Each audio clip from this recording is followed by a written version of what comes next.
Bonjour à toutes et à tous, ou rebonjour pour celles et ceux qui étaient là ce matin et bienvenue pour cette première après-midi de conférence inspirante. Nous allons parler un peu plus tard dans l'après-midi du pacte générationnel, nous allons aussi parler du digital, du numérique et de la relation entre les patients, les assurés et les mutuelles et comment le digital refond tout cela. Mais tout de suite, nous allons commencer avec cette question.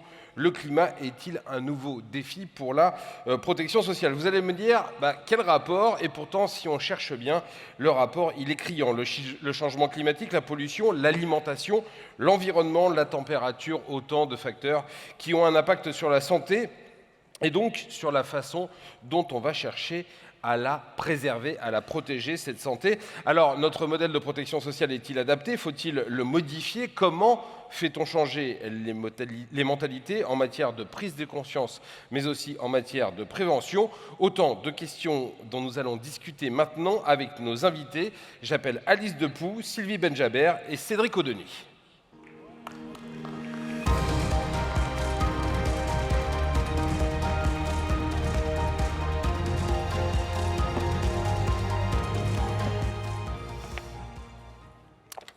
Mesdames, Messieurs, bonjour. Merci d'être venus. Allez-y, installez-vous, posez votre sac tranquillement.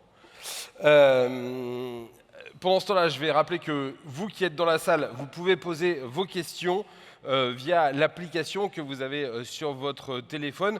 Vous pouvez le faire tout au long de la discussion et même dès maintenant si vous voulez avoir des questions. On réservera un temps à la fin de cette conférence inspirante pour répondre justement à ces questions, alors n'hésitez pas. Alice Depoux, on va commencer avec vous. Je rappelle que vous êtes directrice du centre Virchow-Villermé de santé publique Paris-Berlin de l'université Paris-Cité. Vous travaillez, vous avez beaucoup travaillé sur ces questions de changement climatique et de l'impact notamment sur la santé. On va essayer de planter le décor ensemble pour qu'on comprenne bien de quoi l'on parle. Quels sont les effets de ce changement climatique sur la santé? Il y a évidemment des effets directs, mais il y a aussi des effets indirects.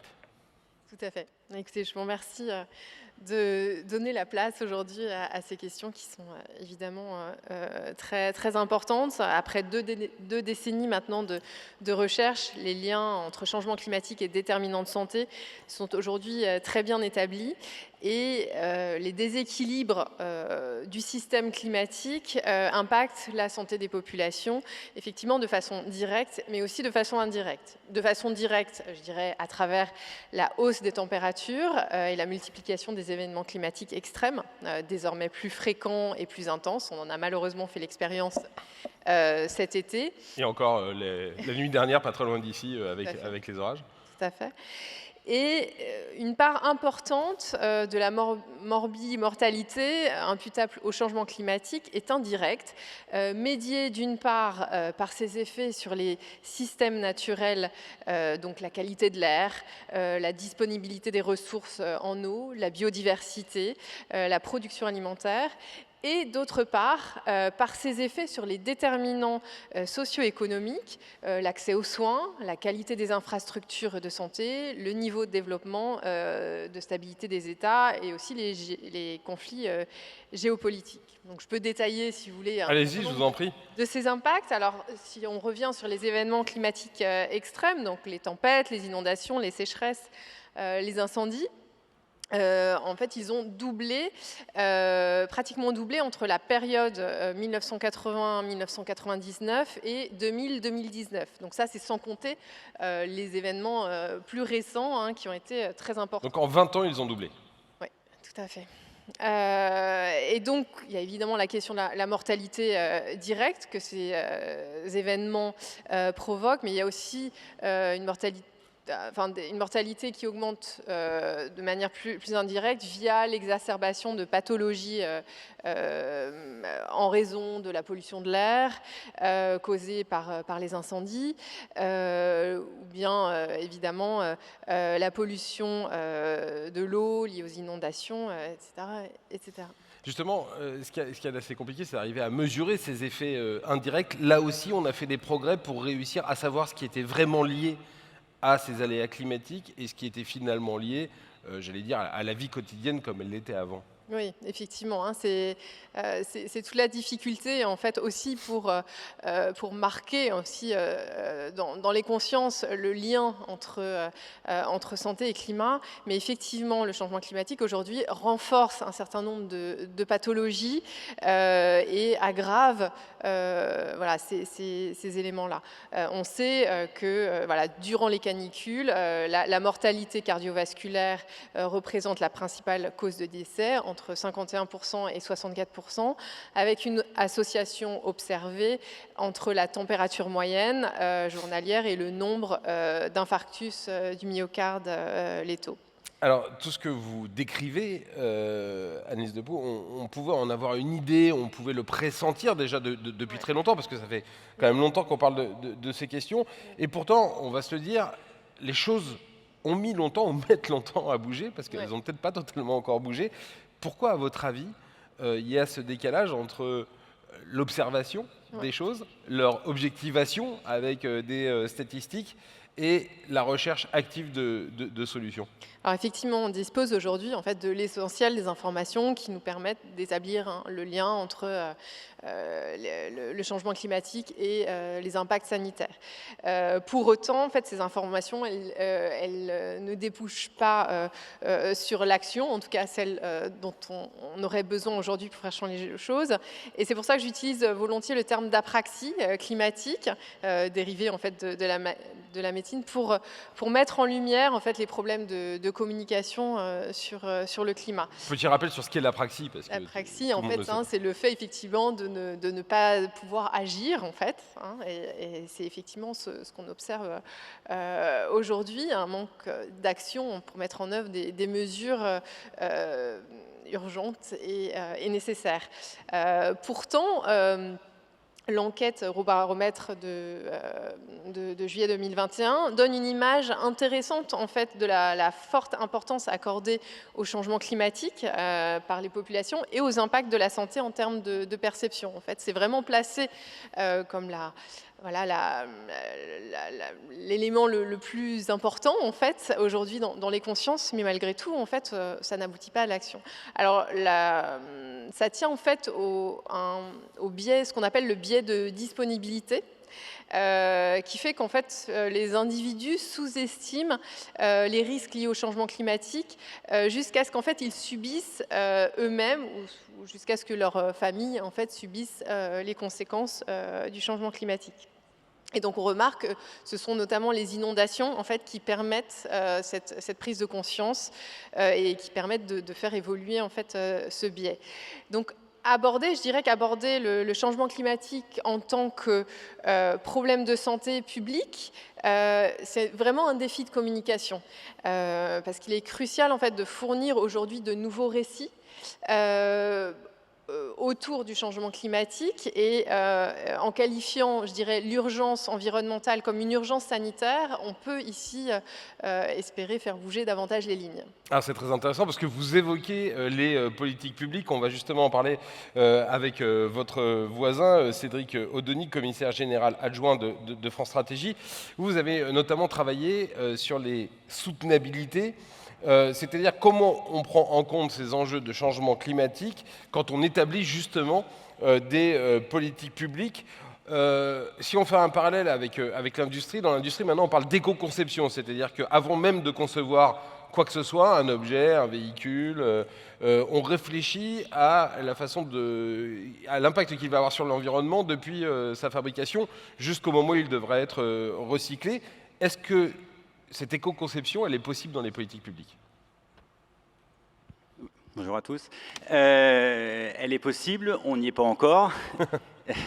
Alors du coup, juste deux mots pour me présenter, puisque contrairement aux deux autres intervenantes, je ne suis pas spécialiste de ces sujets, puisque à France Stratégie, on est généraliste, on traite l'ensemble des enjeux socio-économiques et environnementaux. Et notre valeur ajoutée, en fait, c'est de faire des ponts, des connexions entre les sujets, entre les disciplines. Et aussi de s'abstraire du court terme, c'est important puisque les autres administrations ont rarement ce luxe-là. Et donc typiquement là, ce sujet dont on parle aujourd'hui, on l'a traité mais de manière encore plus large dans un cycle de séminaire qui a duré 2 ans à France Stratégie, et qui s'est conclu au mois de mai dernier par un rapport qu'on a publié qui s'appelait planifier et orchestrer l'action publique, les soutenabilités, et notamment pour gérer ce qu'on appelle les conflits de soutenabilité. Donc, vous parlez de l'éco-conception, donc veiller à ce que les politiques publiques soient adaptées aux enjeux écologiques. Mais en fait, nous, c'est évidemment primordial, et dans ce rapport, on le rappelle, mais on rappelle aussi qu'il ne faudrait pas changer de priorité et oublier qu'en fait, il y a différentes priorités. La priorité climatique, évidemment, urgente, elle est chiffrée, elle nous engage, mais si jamais, et de nombreux exemples, on peut penser aux gilets jaunes et à la taxe carbone, quand on essaye de mettre en œuvre notre agenda écologique en oubliant qu'il y a d'autres types d'enjeux, en fait, c'est la meilleure manière pour ne pas y arriver, et in fine pour reculer sur nos objectifs climatiques. Essayez de mettre le micro un tout petit peu plus près. Climatique. Donc, ce rapport, dans ce rapport, on a traité l'ensemble des politiques publiques françaises, au-delà de la protection sociale, mais évidemment, il y a certains des enjeux qui s'y appliquent, parce que le président Chenu l'a rappelé ce matin, la protection sociale a plusieurs défis à gérer. Donc, évidemment, d'ailleurs, il a commencé par évoquer la transition climatique, mais il y en a d'autres. Il y a le vieillissement, il y a le problème de l'acceptabilité démocratique, dans la crise de confiance qu'on vit dans beaucoup d'institutions. Il y a la dépendance, il y a le ralentissement de la productivité, indépendamment du changement climatique.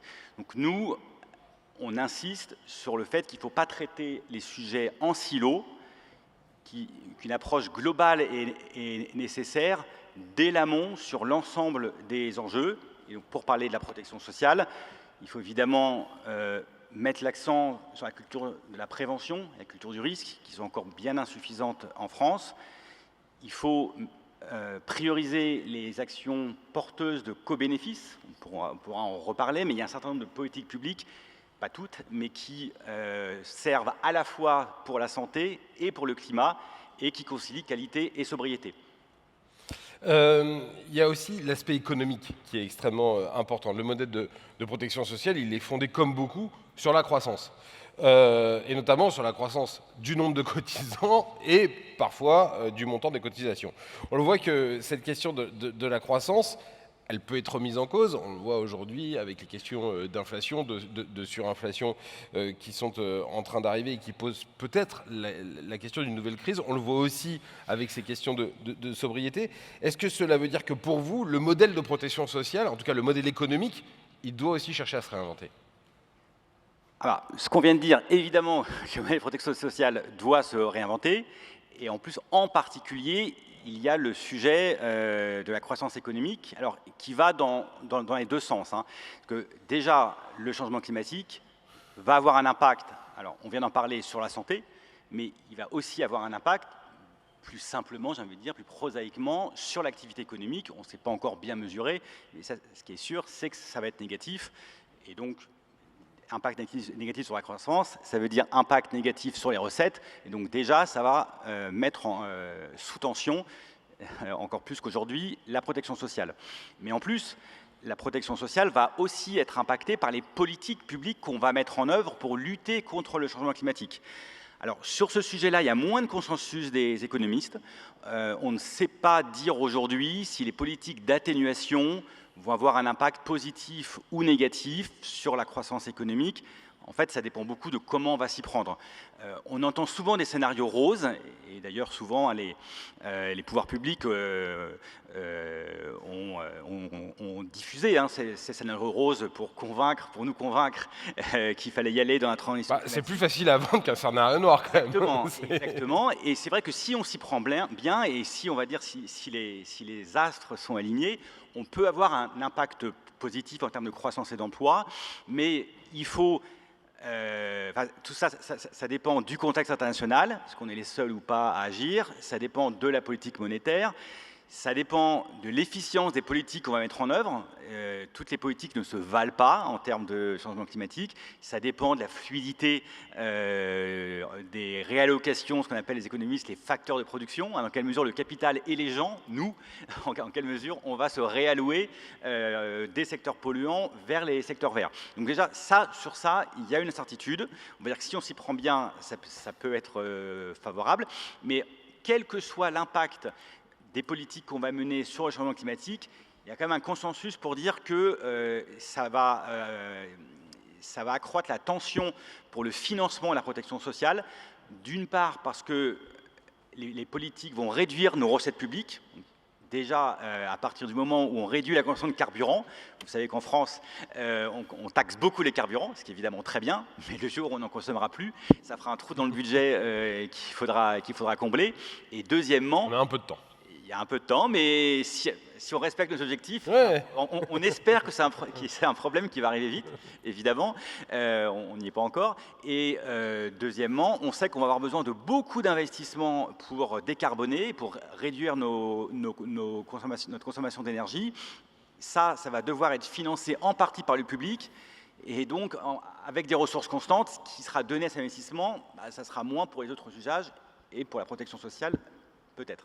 On voit que l'équation, elle est extrêmement compliquée. Vous parliez de ces nouveaux risques et de leur impact sur la protection sociale. On va en parler avec vous, Sylvie Benjaber. Vous êtes présidente de la mutuelle familiale.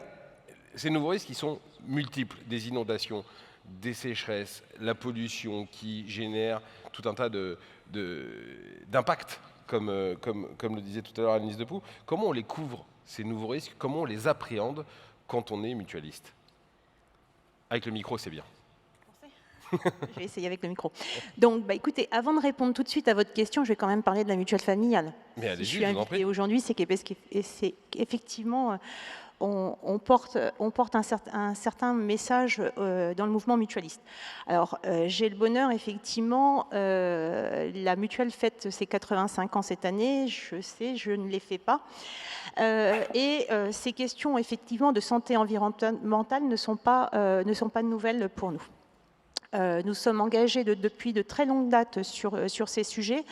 Et donc pour nos adhérents et pour le grand public, nous sommes amenés à avoir à la fois des actions individuelles à travers des séances personnalisées, mais aussi des séances en atelier ou des conférences grand public. En 2016, pour soutenir et sensibiliser et pour informer, nous avons créé la première fondation mutualiste en santé environnement, qui est hébergée dans le cadre de la fondation de l'avenir.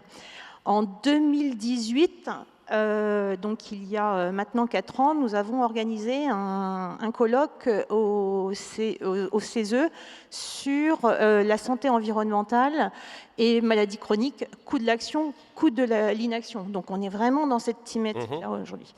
En 2019, notre mutuelle a été la première mutuelle à signer la charte villes et territoires sans perturbateurs endocriniens, pour justement que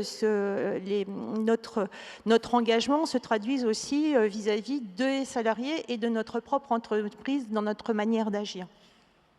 Donc concrètement, nous avons été amenés à transformer et prendre à notre charge ces questions de santé environnementale depuis de très nombreuses années.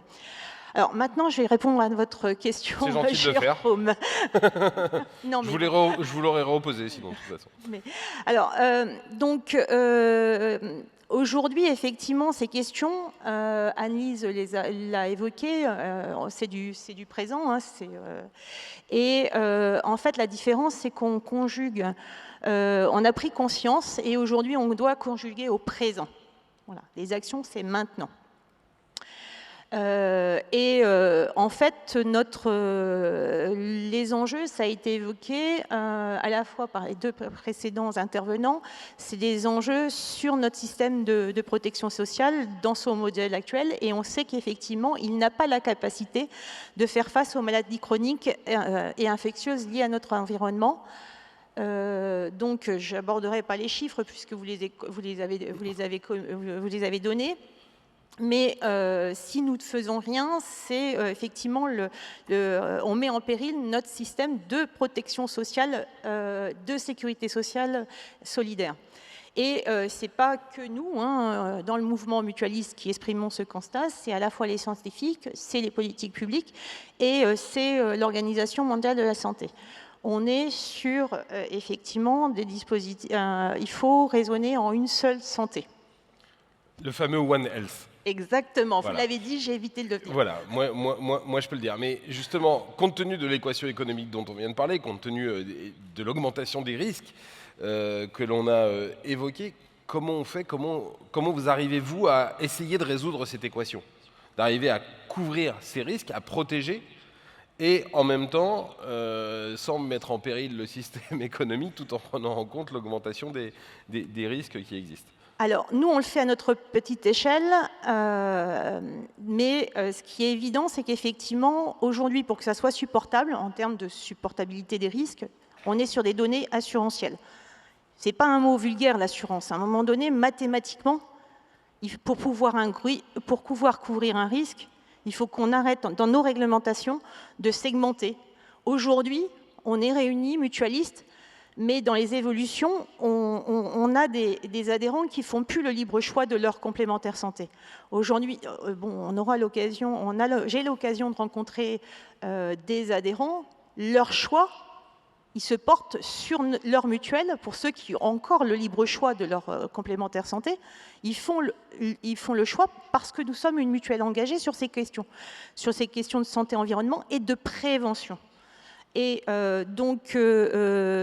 que l'on souhaiterait, et c'est ce que porte en fait la mutuelle familiale, c'est qu'à un moment donné, le seul dispositif le plus solidaire, c'est le système de sécurité sociale. Il est universel. Donc, ce n'est pas en fonction de ses besoins de santé. Chacun cotise en fonction de ses moyens et reçoit en fonction de ses besoins.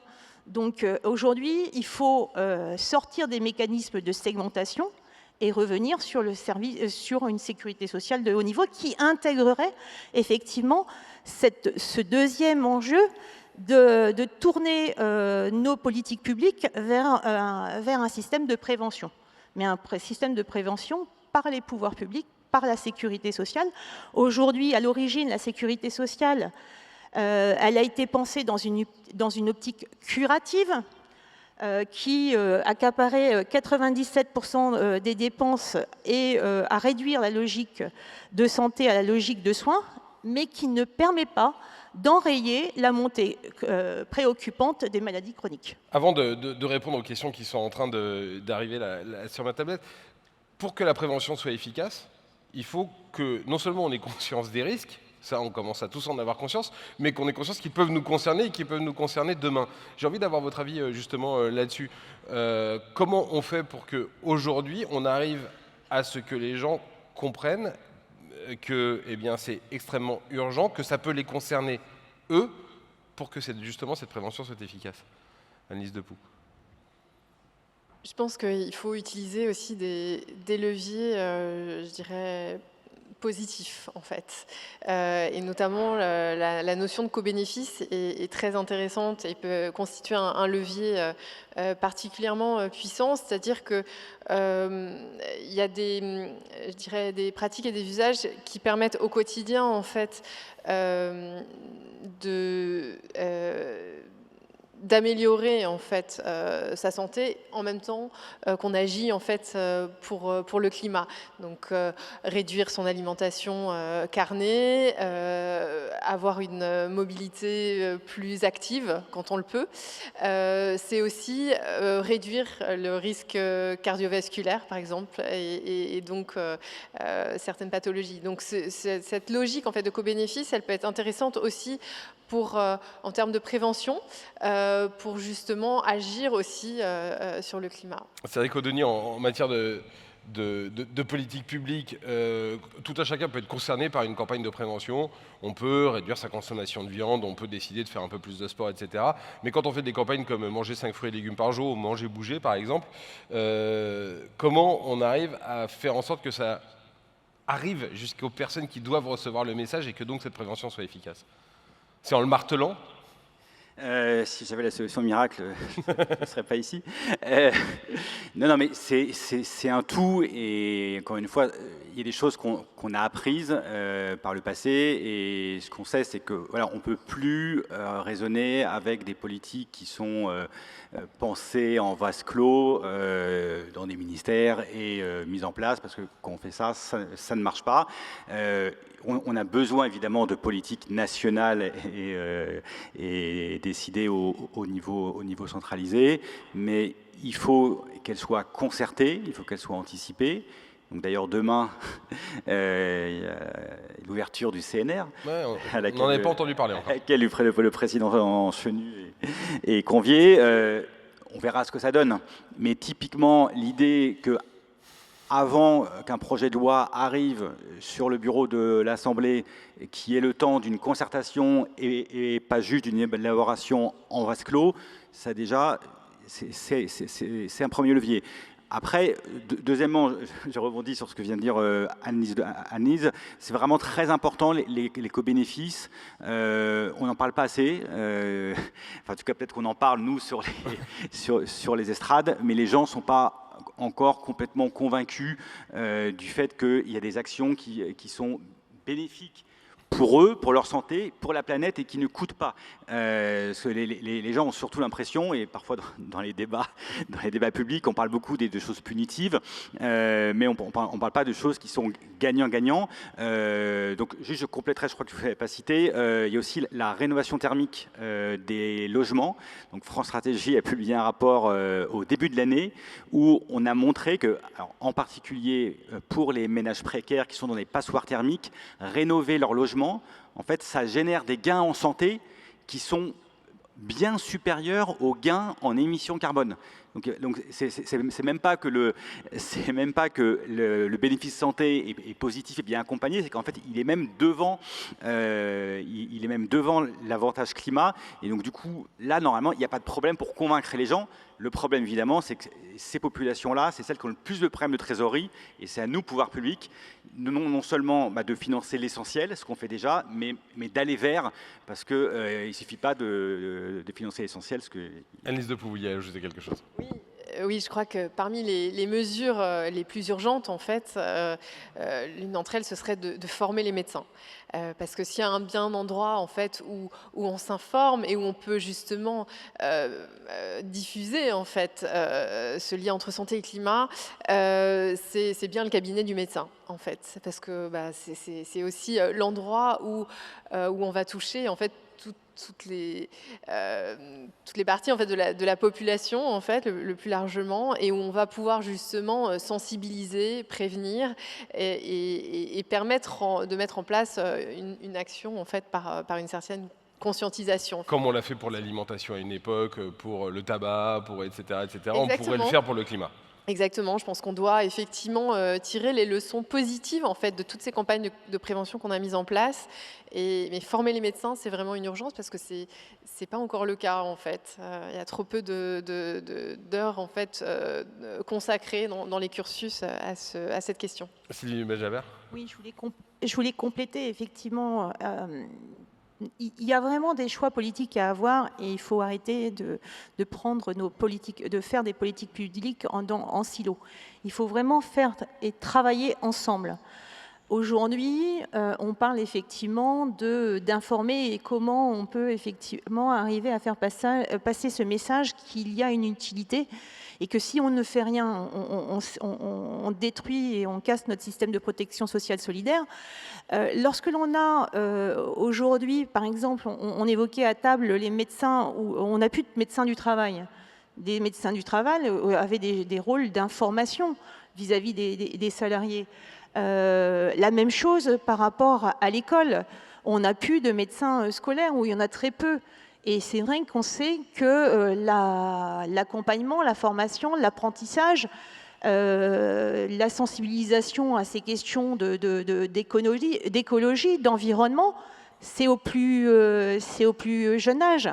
Et c'est vrai que... Enfin, on va pas se mentir, les médecins du travail et la médecine oui, mais- scolaire, c'était pas les métiers les plus valorisés des professions médicales. Et c'est eux, mais c'est tout aussi les premières lignes que l'on a pu voir et qui se sont mobilisées pendant la crise sanitaire. Ouais. Mais il faut mobiliser, il faut investir. Et c'est aujourd'hui, sur les publicités, on continue à accepter des publicités sur des publics d'âge d'enfants.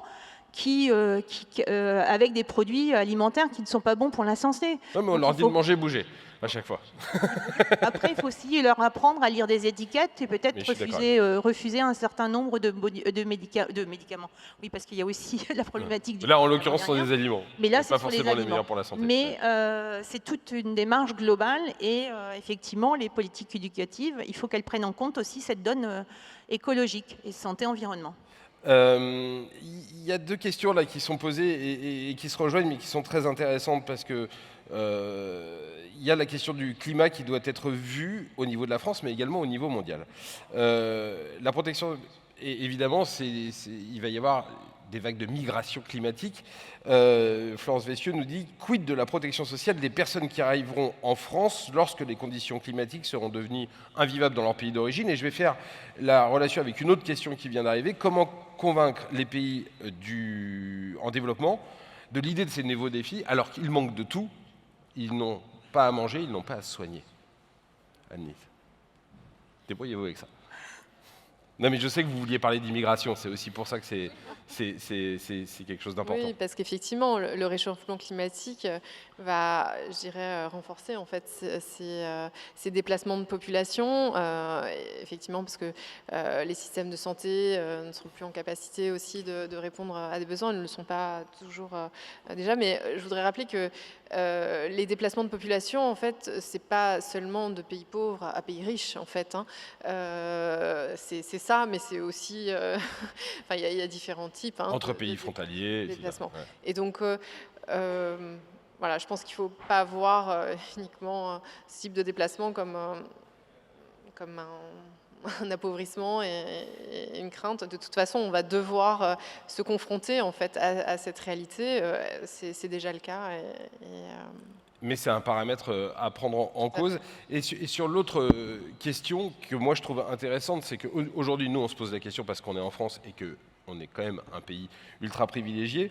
Mais comment convaincre, puisque c'était une question mondiale et que tout à l'heure vous parliez de l'importance, Cédric Audenuy, que ce soit pas simplement chacun dans son coin qui le fasse, mais qu'il y ait des politiques coordonnées.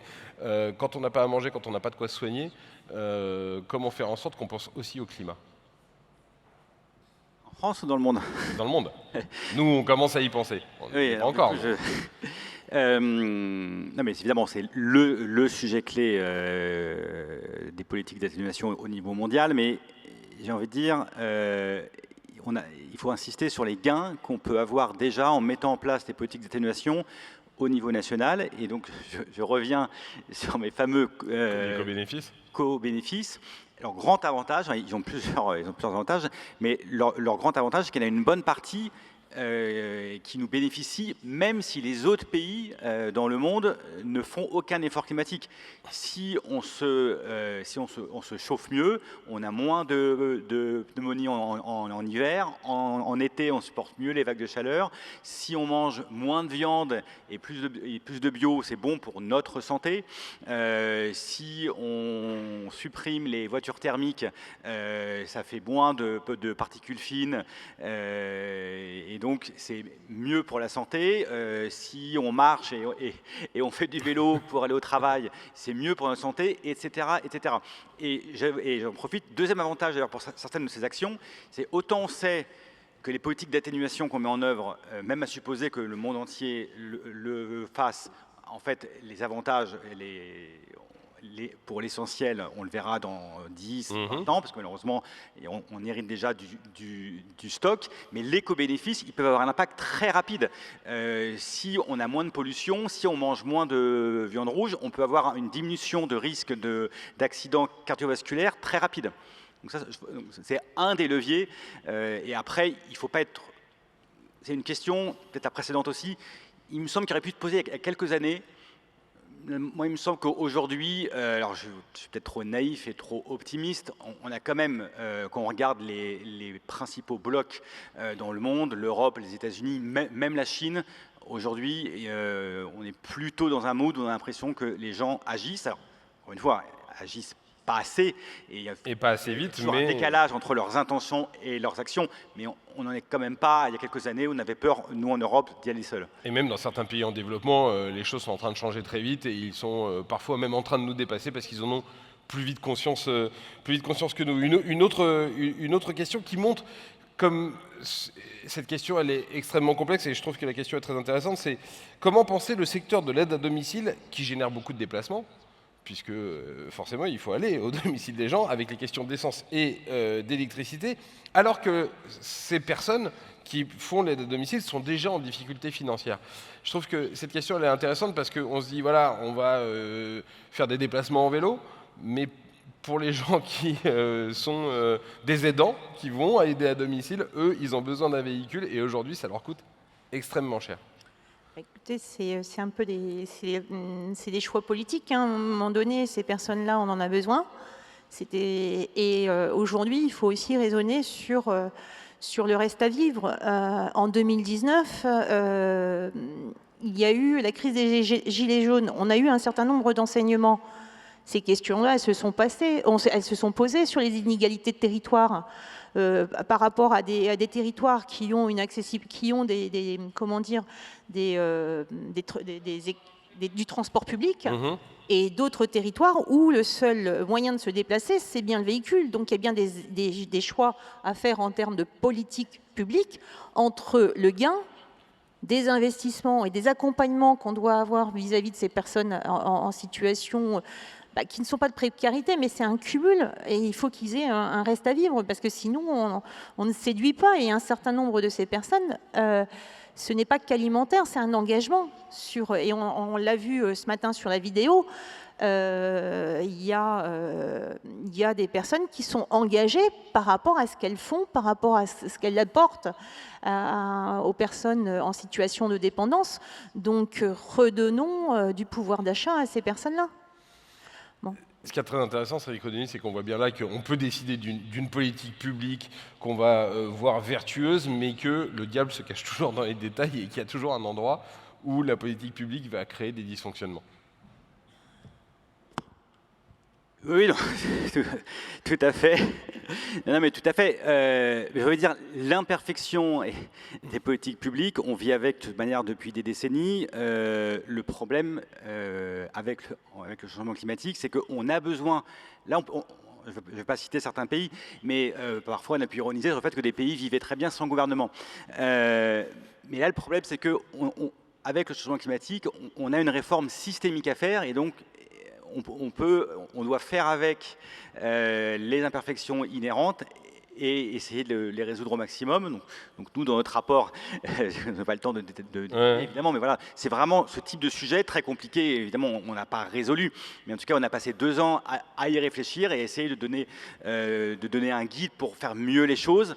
Alors quand même, là j'ai dit un mot sur le CNR, je vais comme dire un mot sur la création du SGPE, Secrétariat Général à la Planification Écologique, qui a été créé au mois de mai dernier, et typiquement pour nous, alors encore une fois, il faudra voir ce que ça donne, hein, mais pour nous c'est typiquement une mesure qui va dans le bon sens, parce qu'on a une équipe qui va être attachée directement à la Première ministre, qui va être en charge de la planification écologique, et justement de faire travailler tous les ministères ensemble, là où, encore hier, il y avait un ministère qui se sentait vraiment responsabilisé sur ces enjeux.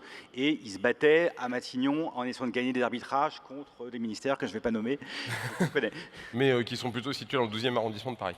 On voit bien que tout ça est extrêmement complexe en fait et qu'il n'y a pas de solution simpliste. Il y a une autre question, il nous reste 3 minutes pour la traiter, qui dit la mauvaise isolation des bâtiments et leurs conséquences en termes de précarité énergétique. On a un impact direct sur la santé de leurs occupants, on en a parlé. Les mutuelles ne devraient-elles pas s'engager dans la prise en charge de certains coûts des diagnostics énergétiques, si ce n'est de l'isolation des bâtiments?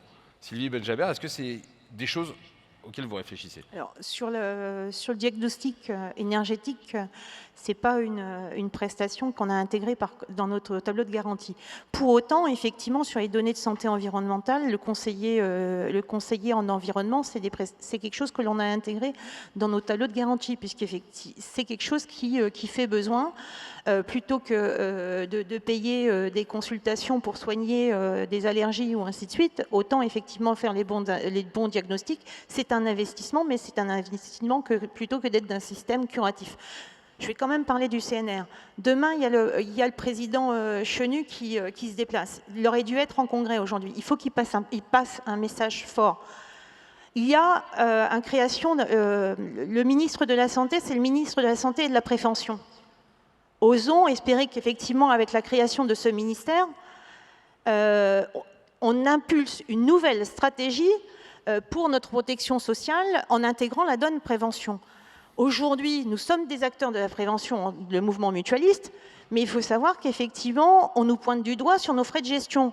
On intègre aujourd'hui nos initiatives de prévention dans les frais de gestion. Donc il faudrait savoir si effectivement c'est nécessaire ou pas nécessaire. Après, on va nous comparer avec des organismes sur lesquels en fait, la prévention n'est pas importante. Donc soyons vertueux, les mutuelles comme nous sommes, qui aujourd'hui nous engageons, faisons en sorte qu'effectivement on nous donne les moyens de le faire. C'est ça. La prévention, ce n'est pas de la gestion, c'est de l'action. C'est de l'action, c'est l'intérêt collectif. On travaille pour l'intérêt général. Autre élément, la mutualité, nous nous sommes engagés. Et au conseil d'administration de juillet dernier, dans la stratégie, parce qu'on parlait aussi de santé environnementale, c'est un ensemble, le climat en fait une partie, mais dans le cadre du conseil d'administration de la mutualité, nous nous sommes engagés sur la stratégie de prévention et de promotion de la santé. Nous avions plein d'actions. Là, dans les 3 prochaines années, la donne santé-environnement a été priorisée. C'est aussi un signe pour montrer qu'effectivement notre mouvement aujourd'hui prend en compte ces questions. Nous sommes au mois de septembre. Aujourd'hui, il y a des discussions sur le contenu du projet de loi de financement de la sécurité sociale. J'espère qu'effectivement, au cours de cette élaboration, on donne les moyens et parce que j'ai entendu, on ne parle pas de recettes, mais la question, elle est qu'est-ce que l'on veut et mettons les recettes derrière. Mais on n'introduit pas le CNR sans effectivement réfléchir ensemble sur ce que l'on veut, et après, si on partage effectivement un certain nombre, quel est notre objectif, qu'est-ce qui nous séduit, il faut mettre mettons les ressources en parallèle. Voilà. On va malheureusement devoir s'arrêter ici parce que le temps est écoulé. Je voudrais juste terminer avec un message qui a été envoyé qui dit les événements extrêmes liés au changement climatique susceptibles de se répéter plus fréquemment sont maintenant clairement connus. Le rapport Stern, que moi je ne connaissais pas mais que vous devez connaître, a été le premier à évaluer l'impact économique des effets du changement climatique. Conclusion, coût de l'inaction est supérieur au coût de la prévention. Le coût de l'inaction est estimé selon les scénarios entre 5 et 20% du PIB mondial contre 1% pour celui de l'action. Je crois qu'on sera donc tous d'accord pour se dire qu'il est temps d'agir. Merci beaucoup. Merci mesdames, merci monsieur.